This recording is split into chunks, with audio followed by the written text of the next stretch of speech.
Hello everyone and welcome back to my channel. My name is Jessie and you're watching Reliable Roots, and today's video is all about some of the chores that we are doing on our homestead during the winter months to get ready for our spring garden. And I don't know about wherever you're at, but here in Virginia it has been unseasonably warm this winter. We've only had one significant snowfall, and that was back in December. So we've had a lot of really nice warm days to get a lot of garden prep done. And that's exactly what I'm doing mostly in this video today. So you will see this ginormous pile of pine chips, and I am so excited about this pile of pine chips, and let me tell you why. This past year I was enlightened about the method of gardening called the Back to Eden gardening method. There is a YouTube movie about it. It's a documentary, and I will leave a link below, but basically it just simplifies gardening so much. Instead of testing your soil and adding, different things to change the pH and change the nitrogen, potassium, and phosphorus and all those kinds of nitpicky chemicalized things, you just add wood chips.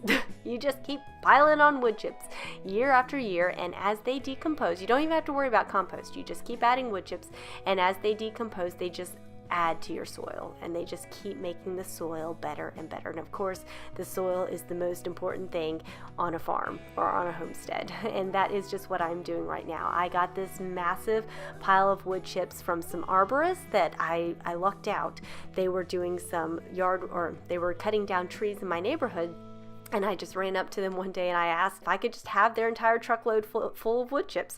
And wouldn't you know it, they said yes, because apparently arborists are charged to dump their wood chips. And after that, I called 2 more arborists in the area, and they have agreed that whenever they are in my area, that they will be happy to just dump wood chips onto my lawn.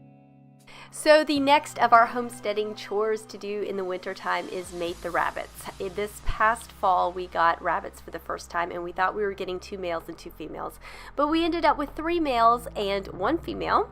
And so we had them all together in the big run, and then we separated them, and lo and behold, our female gave birth. And it's normal for her first litter to die, from what I've been told, and that's exactly what happened. So we waited a little while after separating them, and now we are doing contained breeding so that we know exactly who the father is, and we can record the date of conception, and that way we're just a little bit more prepared for when she should be having babies. We know that she is able to have babies, but it also helps us to know who the father is and if the male is able to produce or not.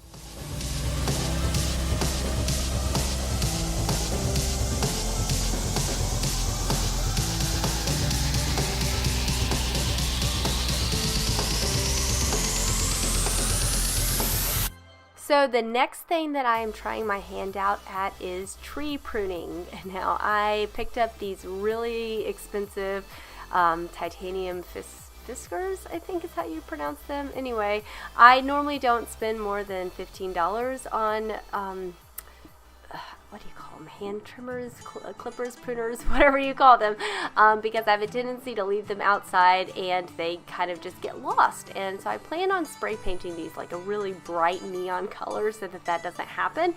But either way, I splurged this year and got something that will hopefully last the test of time if I just don't leave them outside in the elements. And what I'm doing right now is I'm trimming up our orchard. We got all of these trees last year, so they're obviously not very big.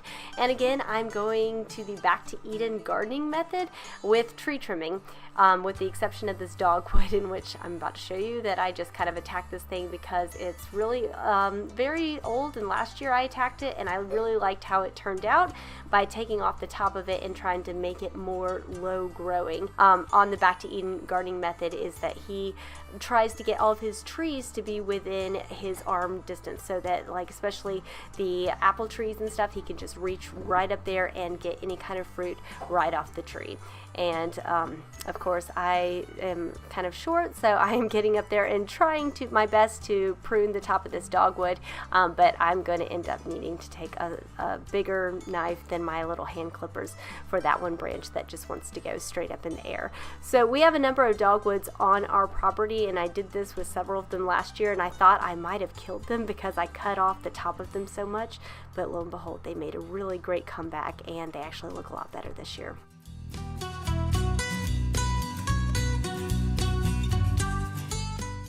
So the next thing that I'm doing, and this is the most funnest part of winter homesteading, is planting the seeds. This is my compost pile from last year. It is well rotted and I am digging deep into it because there are a bunch of seeds that are already starting to sprout on the top of the compost pile. And I'm trying to not get those into my seed containers so that I don't get any excess seeds. Now this is a great idea because you get so much more nutrition from a compost pile than from a seed starter bag.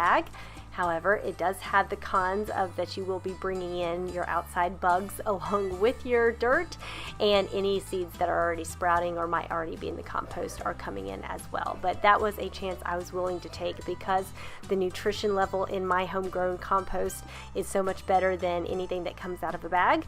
And I know that these guys will probably be in here for a while, that this is about 8 weeks before the last frost date. So they might be inside or in their little hexagons for a good bit, and I want to make sure they have as much nutrition as possible. So this is the greenhouse setup that I have set up in my third bathroom. We never use this bathroom except for starting seeds. So I put up some just wire shelving, and I've got 2 racks of seeds already going, and when they get a little bit bigger I will be moving those into a bathtub facility, and I think I might put up some shelves in the bathtub, just depending on how long winter will be taking. You can see my first set of sprouts have already gotten pretty big, so they're already possibly ready to move on to their next home. And that about wraps up this video. Thank you guys so much for watching. If you are not already subscribed, please be sure to hit that subscribe button and the notification bell, and also give this video a thumbs up if you liked it. Leave me a comment below, let me know what you're going to be planting this year and what you're most excited to plant. I hope you guys enjoyed the video, and I will talk to you later. Bye!